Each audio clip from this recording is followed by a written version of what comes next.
Happy Tuesday. Yeah, welcome to the Due Diligence After Dark I live don't know if stream with y'all me and Tim noticed, but we got a new logo up in here. right there. So, Yeah, guys. no, I think we got a pretty sick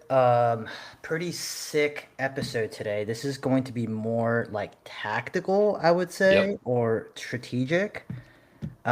Talking about our first 100K month, right? Yeah. So, it doesn't have to be real estate, right?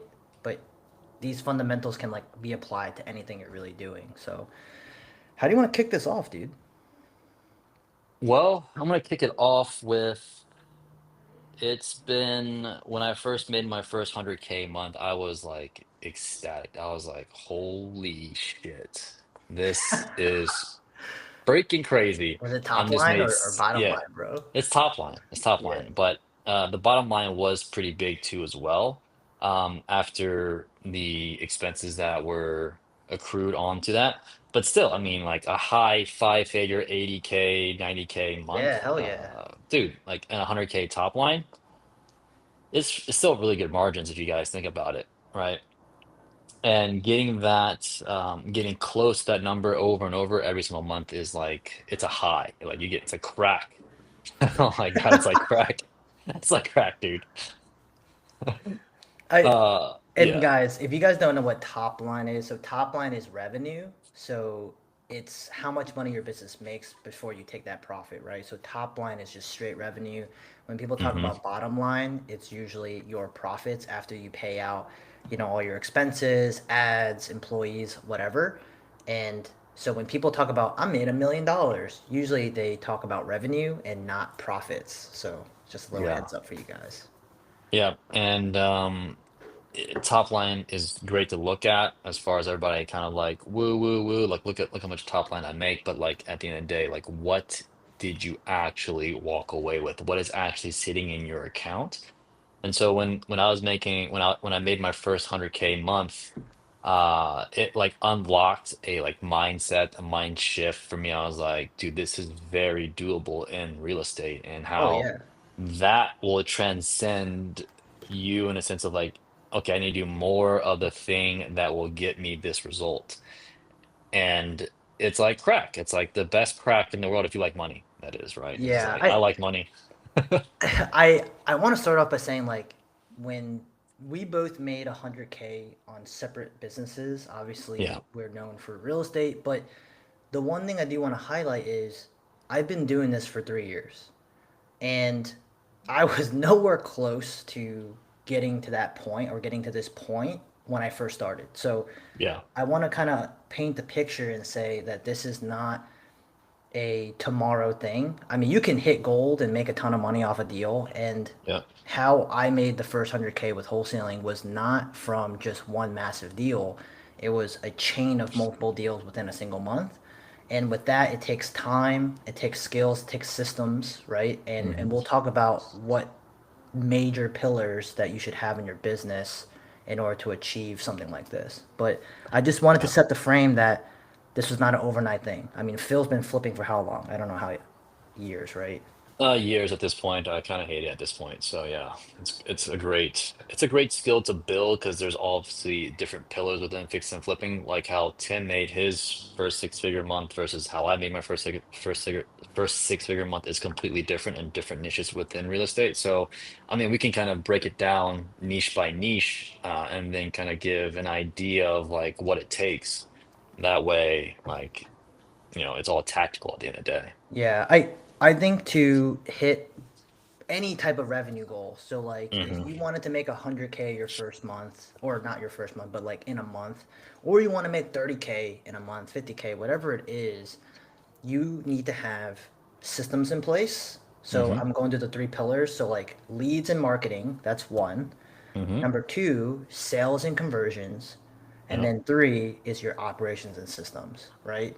Hmm. And those three pillars you can take and you can literally build any business. So I don't know if it was 2 or 3 episodes ago, we talked about how if you did a wholesale business, so you started in real estate wholesale, if you became a master of wholesaling, you can probably take a lot of those skills and start another business.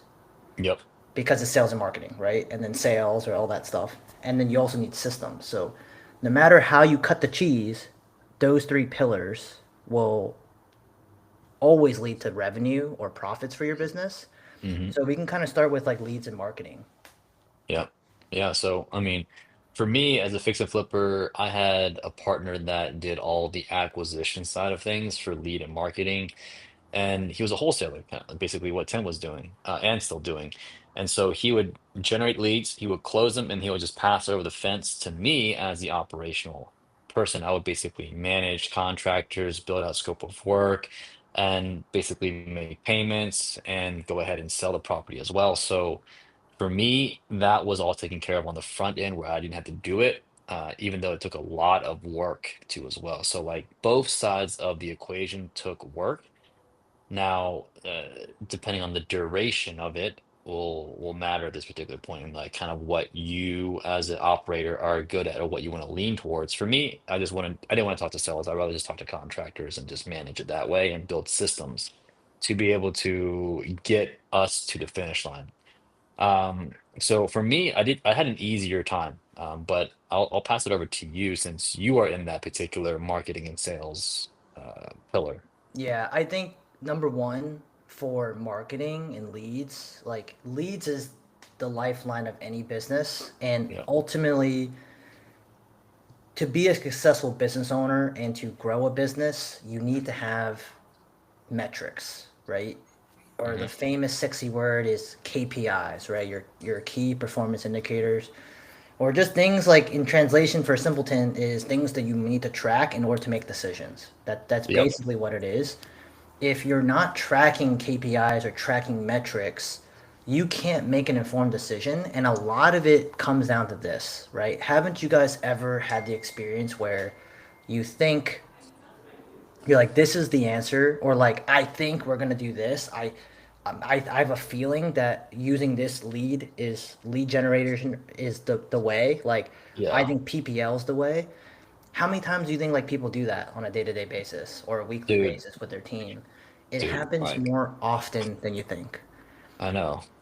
It's And crazy. like you get your excuse my French, but get your dick stomped in so many times, like in regards to switching back and forth to different marketing channels. Like I think this is gonna work and this is gonna work. And if you don't have KPIs set in place, like you just get your face punched in so many times, like day in Yeah. and day out. It's just okay. So let's talk about it in like an example for a Yeah. brand new investor, right? So brand new wholesaler, they're most likely going to do cold calling. And Hmm. if you don't understand metrics and you cold call for 8 hours a day and you're getting like one or two or maybe three people that are interested in selling, and you get frustrated because you don't know like on average how many hours it takes to have a discussion. So we just brought on two new sales reps Hmm. and we have a mindset training on day one. Like, welcome to the company.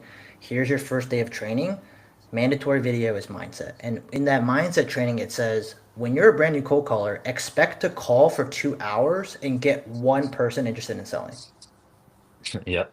Like that's insane, right? So, but if you don't know that that's on the other side of that, you're calling for like an hour, 2 hours, and you get a lot of FUs and a lot of no's, and you don't understand the metrics, you're gonna be discouraged, right? Or you're gonna Yep. say, you know what, F this cold calling, I'm going to pay thousands of dollars on PPO, Yep. right? And you just change your strategy because you don't understand the metrics. But I'll tell you that you can make 100 grand a month just cold calling if you really wanted to, Yep. right? It's just obviously you can't do it yourself, so you would have to hire sales reps. You would have to hire employees and have a sales process and train them. And Hmm. those six people that you hire for cold calling can generate you 100K revenue, easy, right? Yep. So that's why I kind of want to like talk about is like you can scale any strategy that you do, you just need to stick to it and track it, right? So now it kind of leads into sales. Yep. But let's say like you're tracking cold call metrics, right? You're tracking all these metrics, and you see that 1 month. So let's say you got 4 or 5 appointments or contracts that month by cold calling, Hmm. right? And then your second month you're calling and you're tracking these metrics, and you see that your contracts go down. So what does Yep. that kind of tell you? It kind of tells you There's as a business owner that something's wrong. Your sales process probably freaking sucks. Could be a sales process thing, Yeah. or Could be a lead, did you change your data? Did you change right? your marketing, right? So if you're not tracking these things in your business, how can you make a rational decision to change something or to improve it? No, you freaking can't. I mean, honestly, you really can't. You don't know, you don't know because you're just like, I don't know if this is going to work. You're going on gut feeling now at this point, right? And you talk about this a lot, Tim, and I really like reflect on that, and I like, oh yeah, that all makes sense at the end of the day. If you're on the sale and acquisition side of things, that like you need to track these things because, well, you need to know when to pivot or when to Yeah. change something. There's something that we do, it's called Gapology, where if there's something wrong in our business based off data, so based off the Hmm. metrics that we collect and we track, we kind of figure out where in the business there's a gap, right? So Hmm. if it's, we have sales reps that are getting a lot of people that say, yes, I want to like sell, and we're not converting into contracts, 9 out of 10 times, I wouldn't say 9 out of 10, maybe 7 out of 10 times, it's probably something wrong with the sales process. Hmm. So a key example, I've talked about this in a lot of trainings where if you're tracking people who say yes and how many contracts your acquisition managers are getting under contract and the number is low. So what we do is every 2.5 process calls, which is process calls for us is anybody that says yes, I'm interested, Hmm. and you go through the entire sales process with them. Every 2.5 process calls, we like to submit an offer. And if our offer numbers are low, that shows me as a sales manager that has to listen to those phone calls, right? So Hmm. now I'm like, oh, why are these numbers low? I'm gonna listen to those calls because I see it on a KPI tracker that our offers are low, and I Yeah. hear maybe one or two phone calls, and I'm like, why didn't you make an offer on this? And they're like, well, I just didn't think that they were qualified. And I'm like, well, you Mm. didn't ask certain questions that I probably would have asked that one particular situation, and that could be the difference between making $0 on those two leads or converting them to a 15K assignment Right. just by tracking that metric and listening to their phone calls. You know what I'm saying? Yeah. Yeah. I think it's very crucial to track those types of things because you see where things are leaking in your business as far as losing money or spending more money than you need to. And then also, obviously, what you were saying earlier, just to make your people better, just make them Yeah. better. Yeah, you can't improve if you're not tracking. And then, another thing about leads and marketing too, right, is how much money you're spending, Yep. right? If you are not tracking, like, oh man, I just had this conversation with somebody. She actually is a local investor in your market. Yeah. By the way, love you if you watch this video. I'm not pooping on you. It's just a really good example of what she told me. So she was paying a company to do SMS outreach for her. So Hmm. she was paying about $1,500 a month for a virtual team to manage data, to SMS, do all these different things for her. And she was closing deals. All she knew was she was paying money, getting appointments, and closing deals. After a year and a half, okay, she's been using this service for a year and a half. She finally reconciled the books of like how much money she was spending and Yeah. how much she closed using this service. Do you know how much money she made over a year and a half using that service after all I those don't know. deals and stuff? If it sounds like what it sounds like, maybe 10 grand. No, she broke even. Oh, she broke even. She Holy broke even. shit. A year and a half. So she Damn. was doing SMS campaigns using a virtual service. She was getting deals, so she wasn't really tracking stuff. She was like, "Oh, I'm Yeah. making this much money and I'm really happy." But in the long scheme of thing, her ROI was 0%. That's wild. You would Yeah. have Well, had a that's, better yeah. time putting money in the stock market at that time. Yeah, and that also goes to show you not only do you track the KPIs on the sales and marketing side of things, but you also track KPIs on the financial side of things, which is it freaking sucks. I absolutely hate bookkeeping. I freaking hate it, but it is a necessary evil. Yeah. You can hire a bookkeeper at the end of the day, but I think it's for me, I've never had good bookkeepers, so I've tried like maybe 4 or 5 different companies already. So it's been a pain in my existence. So if you are a good bookkeeper, I'm talking about really good, hit me up because I would love to interview you. But at the end of the day, I keep my own books right now because I have to know my numbers, and like that's just one of the things I have to do on a day-to-day basis. It's just kind of like, yeah, I mean, chicken a play. big thing for marketing channels, like if you're doing, if you're hiring somebody SMS or you're Yeah. running ads or you're cold calling, whatever it is, like you don't need, like, yes, get a bookkeeper, but like for you, get an Excel Yeah. document that tracks this, right? You can get Yeah, all you can do you that. can get all this free stuff in our free school community. Like we give that stuff out, but Yeah.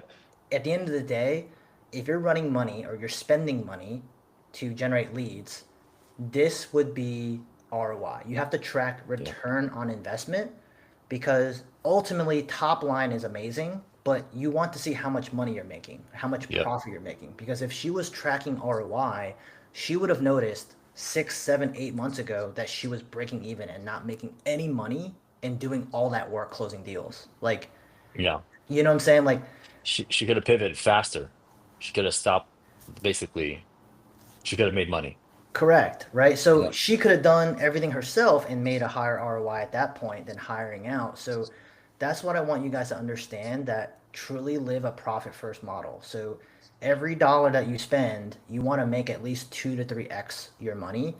So for us, before we scale any sort of marketing channel, so if we're doing, cold calling or Hmm. SMS, direct mail, our goal is to hit 3 times the revenue or 3x the return of how much money we spend. So if we're spending 10 Yep. grand in marketing, we want to make at least 30 grand back in money Yep. before we decide, okay, let's double, let's triple the marketing on this one channel. And you notice Hmm. I'm saying scale this one channel, Yep. not go, I just made 30 grand, let's go buy PPO, right? Yep.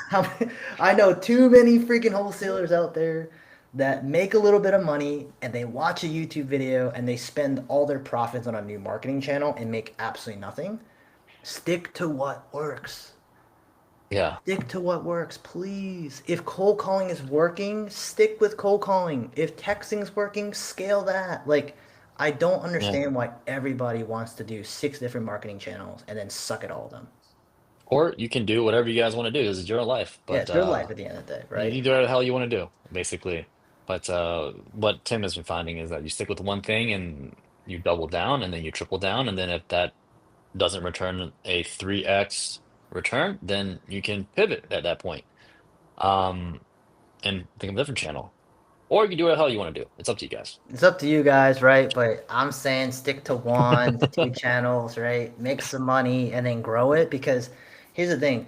Once you see some success, right? And one of our guys, Hayes, love you Hayes, by the way, made 15 grand off a direct mail campaign. And the first thing he said was, "Yo, should I just run ads or something?" And I'm like, "No, bro. Put like $5,000 back into the business and do more mail. Like Yep. do what works for you, right?" And Do what made you money in the first place. yeah, Don't go to something else that you have no idea how it's going to perform. Dude, so it's like it's it's tough. simple. Yeah, it's a matter of discipline is what it is.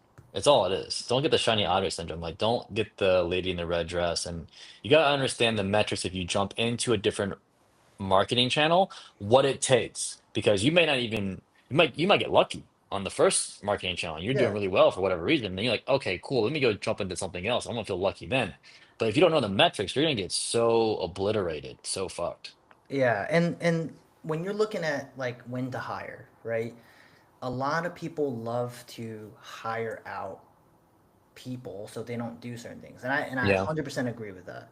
Yeah. But when you're first starting and you bring on an employee, just understand that if you don't have enough leads or you don't have enough business, like that person's not going to make any money and they're going to be upset and quit. So Yeah. how I would do it personally, if you're a one man show or one girl show, you want to generate enough leads until you feel overwhelmed. Like if you're Hmm. like, man, I have too many appointments and I don't think I can get through these anymore, and then you're losing money. So first off, once again, we go back to metrics, right? If you Yep. have, 6 leads or 6 leads in the pipeline and you can't get to them, and then you start to notice when you start missing people that you should think of them as lost revenue. Like Hmm. if I have 100K in the pipeline and I can't call 4 people in a timely manner, right? Speed to lead. So we Yep. also track that too. So, oh man, there's so many things that we can kind of dive into. But for us, if we get someone interested in selling, what we've noticed is like a prime example of this. When I was driving Phil to the airport, a seller called me from an AI Yeah. text. I was like, I'm driving Phil, like I'm busy right now. Can I call you tomorrow? after you've gotten some information about the property, and I never got a hold of her ever again. Mm, Right? So if you are getting to that point dang. where you're not tracking your speed to lead, like if we get a lead, bro, like my acquisition manager calls that mofo within 60 seconds. Yeah, it has to be. That Right? has to Like be a metric. Yeah. someone interested, we get on the phone and we call them within 60 seconds because your statistics of them dropping off is so high. Because think about it, Yeah. these sellers are in a bad situation.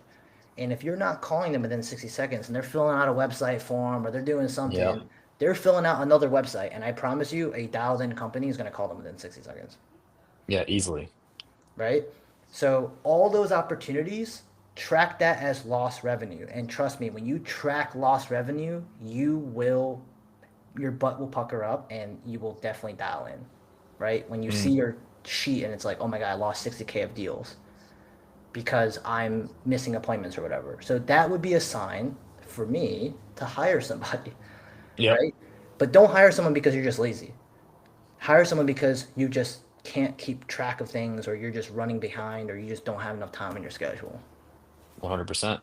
And to be like kind of, I heard this like maybe a year and a half ago, a year or 2 years ago now. Hiring is another form of marketing and sales. Oh my Just to let God. you guys know. Because you have to be able to market the position on whatever website you're marketing on. You have to sell the position, right, to that individual based on whatever compensation plan you have or whatever you have. And they have to actually like you too, as well. So it's like a three-part situation. And then on top of that, you have to have another process here to onboard them. Um, and yeah, just consider that that's also another sales and marketing function. Everything is sales and marketing at the end of the Yeah. day.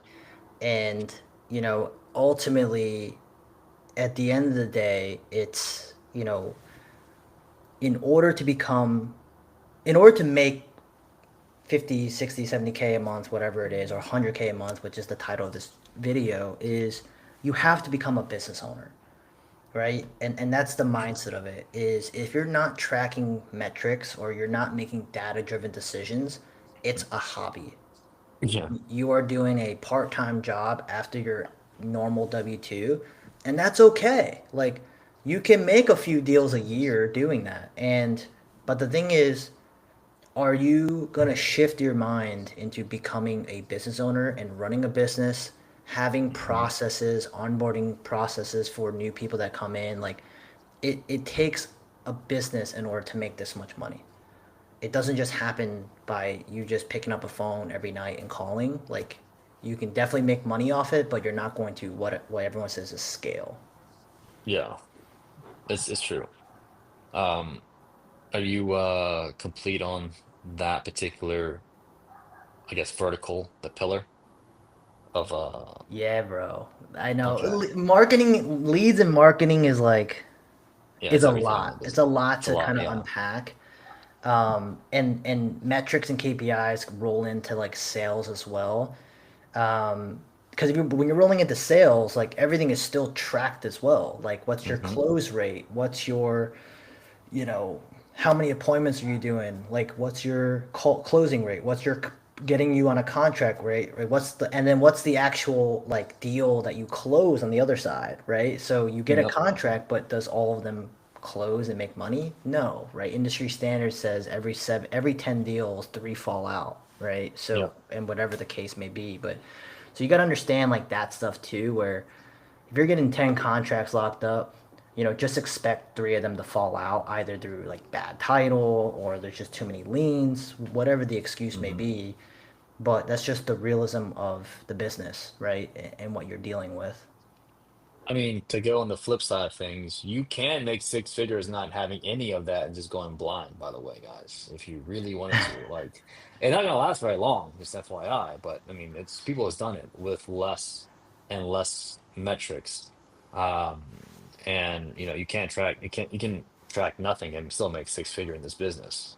You can just continue to be a savage and start calling and start closing and just like not look at the metrics and just eventually Yeah, I mean, I've seen consider it some that dudes way that make because a ton of yeah, money yeah, just Ramboing it, yeah, but I guess at the end of the day, are you looking for consistency? right. And you're not going to get consistency unless you do all the things that we're kind of saying, like tracking Yeah. certain things, and it doesn't happen overnight. And this is what I want. That's why I wanted to say in the very beginning, right? It's not gonna happen overnight, right? I think in 2024, I was spending like 80 grand in marketing, and I wasn't tracking a single thing. Like the only thing I Yeah. knew was how many leads on average on this marketing channel result in a contract. That's like literally Yeah. what I was tracking. So PPL, where I pay per leads, at the time I was doing it was about every 16 leads I buy turned into a contract. So Mm. for me, I was like, we can spend 8 grand and run it, dude. Like that, whatever. Like we're gonna get a contract, right? Yeah. Statistically. So Yep. it's just there's so many things to do. Take your time, and that's why I'm saying master one Yep. and get so good at it that it becomes automatic to make money, right? Yeah, it's very predictable. Very, very predictable. And as far as operation, I'll probably kind of go in this very like surface level. There's the same process, right? You still have to have systems. You still got to track how much money you're spending per flip. For me, per flip, how much money I'm borrowing, how much money is my holding cost, what's my labor, what's my marketing material, or what's my marketing, what not my marketing, my materials, my labor. And then from there, once you do enough flips, you can see based on the properties that you're going to walk what it's going to generally cost you per square foot to fix that property to make X amount of dollars. So that way it becomes a very systematic approach to where you can give a seller an offer within 10 to 15 minutes, easily an offer. And then you know the rough estimate of the repair that is associated with that. And that's how you know, sometimes you get a home run and then sometimes you get a lot of base hits with fixing and flipping. Base hits for me are like 30, $40,000, a rip and within 120 days or less. A bigger home runs are like more of your bigger renovations that you're going to be commanding maybe $80,000 or more within maybe a six month time frame. And if you combine that with your base hits, I mean, honestly, you can make a lot of money really fast and it can stack really, really fast. And so once you get, just like what Tim was saying, once you know the KPIs and the fix and flip side, you can then translate that into the acquisition side of things. Like, hey, my partner, we need to be at this price because it's going to cost this much amount to renovate. Now, I will say I've been fixing and flipping for a very long time now, probably like close to 9 years now, and I have yet to be on point with my renovations. So I thought it was a deficiency on me. I was like, bro, I have all the systems in place, but like my estimate is always off. It's either plus or minus like $10,000, roughly on the plus side. And every time I try to add on to it, when you start opening up walls, you start demoing things, you start finding shit that you're like, all right, I didn't see that. And so I've added, home inspections to my process that made it better. But at the end of the day, I'm never exact. So if you are struggling with why am I not being exact on my renovation, you'll never be exact because shit changes all the time. There's so many factors that change. You have tariffs, you have labor costs, you have different utilities. You can't predict that stuff. It's like really hard, but you just get a general ballpark, and that's the best you can do. So that's like so to like answer the question of how to make six figures in a month for fixing and flipping. Basically, you do 1 to 2, maybe even 3 flips in a month, and you keep on having that rotation, and eventually you're gonna hit six figures. It's and then with sales and marketing, you just gotta find. For me, how I made it was just find a partner that can handle that side of the business, or if you're not good at it, just find a partner. If you are good at it, handle that side of the business and find someone like me that wants to fix and flip.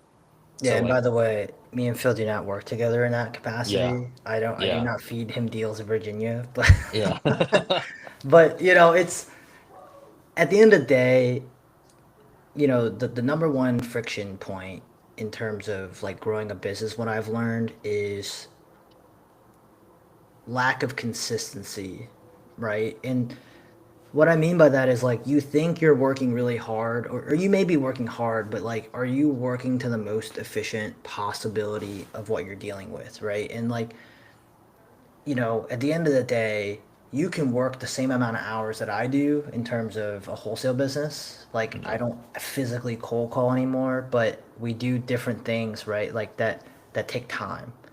And if you spend all your time, right, this is probably the last thing that I'll say about this is there's so many different things going on in the world of the internet, right? Or everyone's telling you how many different ways to make money in real estate or any other weird business out there. The number one thing that I recommend is if you do want to start real estate investing, either through wholesale or flipping, is that you pick one freaking strategy, right? Like, so wholesale, obviously, there's like all these different things to like Hmm. market. But if you're picking one thing, pick one marketing strategy for now. As long as you get the good data, and how do you find out what good data is? So if you compare, a bulk list of 10,000 or a county record list of 10,000, how many more people do you reach? And they say yes. I think that's the easiest way you can track Yeah. if data is good or bad. If you're calling for 40 hours, you get 5 yeses. If you call for 40 hours on one list, you get 10 yeses. In my opinion, the 10 yeses win, right? So that's Yep. how I know if my data is better than the other. And then number two is you pick one marketing channel and you go freaking apeshit on it. You go apeshit on it. If you want to call 40 hours a week, call 40 hours a week. If you strictly just want a text message, text message. But make sure you're tracking your metrics. So if you're texting, how many replies do I get? How many positive replies do I get for every 10,000 messages I send or every 1,000 messages I send? If the number is low, go get a new go get a new data list or your numbers are going to spam, right? Yeah. So like if you're not tracking that, you're like, man, I've sent 10,000 text messages and I got no replies. I would ask you, cool, are you tracking how many replies you get from your text message campaign? And 9 out of 10 times is no. Yeah. So how do you know? Do you know if your Yeah. numbers are going to spam? When was the last time you tried testing it, called yourself? Or when was the last time you texted yourself? Oh, I don't do that. So I know a guy that literally has been cold calling for literally 6 months, and he's like, I haven't gotten any leads. And I'm like, give me a phone call with your dialer, and it's spam. Yeah. That makes sense. See I'm what not I'm gonna pick saying? up. Yeah, I don't pick up for spam call either. I just like Yeah. I'm like, voicemail. bro, your Yeah. number is literally spam. Like, do you prime your phones? Like, do you register your phone numbers? Like, there's And you may not even know that too as well. Like that's part of the game, right? Like you gotta understand the game and basically a lot of aspects of it. And so like when I first started up, I didn't know any of this shit. I was like, oh, I don't know about that. So Yeah, I it didn't makes either. sense. I was Yeah. like, I use a Google Voice number and I just Yeah. rip the phones, right? It's Yeah. just. But as time progresses, like the Yeah. market's changing, guys. Like, the market is changing, and that's why tracking metrics are important too. Because Hmm. basically, the bottom line is track your shit. That's how you make a lot of Yeah. money. Is track your shit. But at the end of the day, like the world is changing. Like there's so many more regulations. You know, email companies are screening your emails for certain words like Yep. keywords or links. Like if you have those in your emails, like Microsoft Gmail wants to put your email in a spam folder. So you have to avoid those words. But if you're not like looking at this stuff, you won't know what's happening. Like you're just like, "Oh, wow, one day like my text message campaigns aren't doing as well."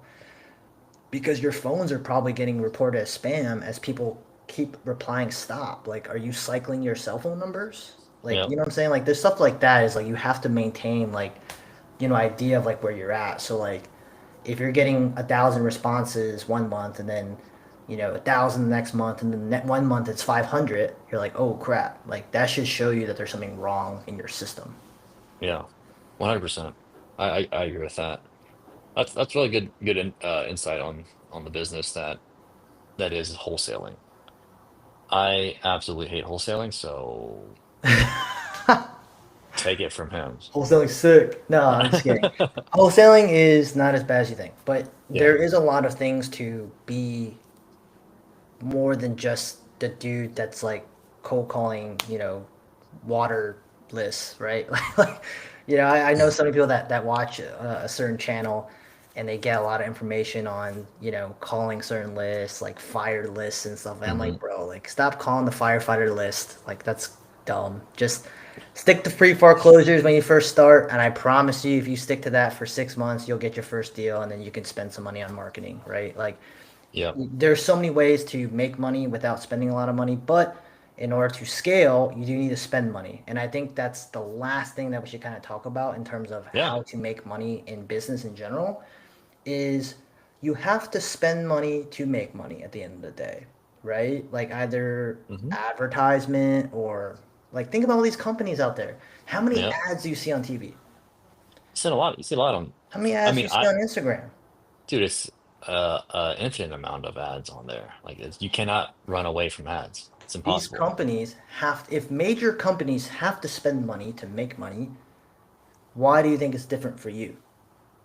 Yeah, it's not. Right? It's Like, 100% not. Yeah, is it possible? Absolutely, right? yeah, You can read $100 million leads and learn how to, do business without, paying for advertising. But in order to get to 100K a month or greater, or shit, even like 50K a month, whatever, you do yeah. have to spend money in order to make the money.